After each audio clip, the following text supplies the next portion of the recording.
Sartini, karya Lailia Anggraini. Langit telah tertutup manis dengan bingkai hitam.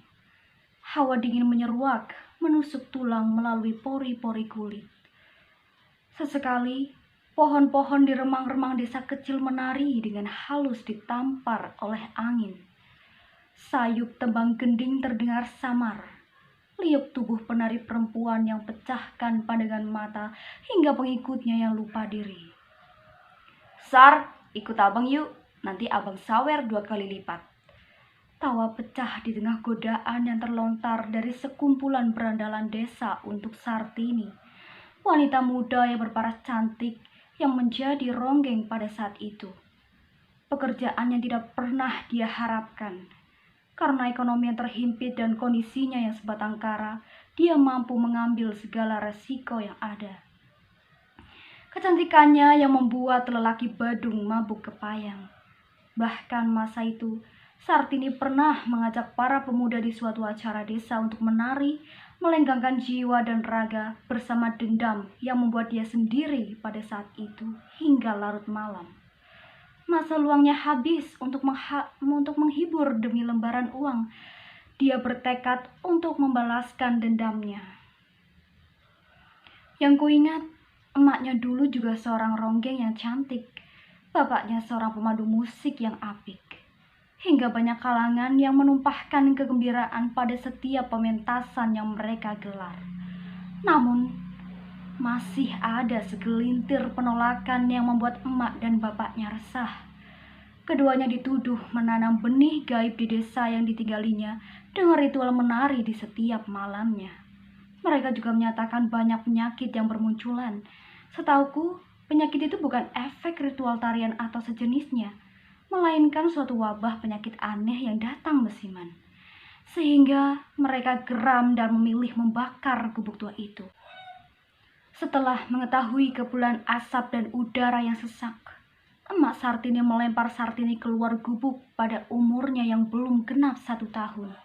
Mata kecil Sartini merekam jelas kobaran api yang menghanguskan kedua orang tuanya. Hingga dia kutemukan dalam kondisi yang penuh dengan abu. Tangisannya yang pecah membuatku merasa iba dan merawatnya sampai usia 7 tahun. Lalu, kutinggalkannya di sebuah panti untuk mendapatkan kehidupan yang layak. Tak hanya itu, aku masih mengawasinya walau hanya dari jauh. Mengikuti hal yang dilakukannya. Bahkan, aku melihat Sartini menaburkan serbuk hitam ke dalam minuman lelaki Badung di tengah acara pagelaran ronggeng. Paginya, suatu peristiwa terjadi.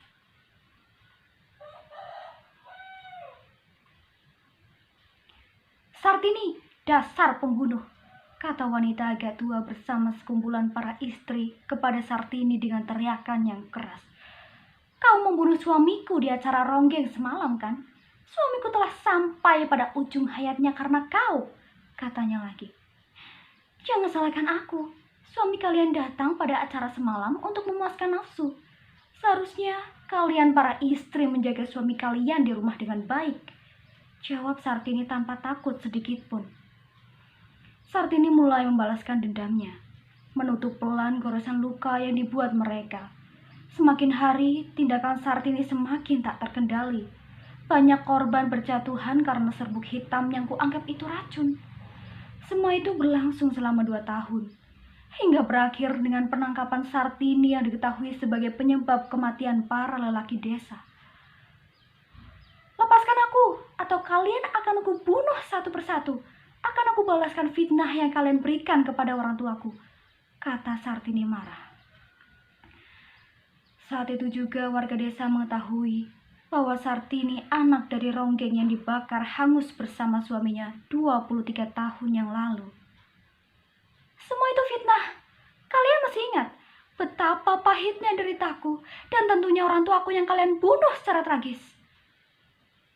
Nasibmu akan berakhir sama seperti kedua orang tuamu. Telah banyak yang kau bunuh dari kami, kata salah satu warga sambil mengikat tubuh Sartini di pohon dekat hutan desa. Tak ada yang bisa aku lakukan. Aku hanya memandangnya dari jauh Dia meronta, tapi semua sia-sia. Paras cantiknya terguyur-guyup oleh minyak tanah, hingga kobaran api pun menyulut tubuhnya dari ujung ke ujung. Tinggal kedipan mata memandang lekat aku yang berdiri dekat semak-semak tak jauh dari lokasi pembakaran tubuh Sartini.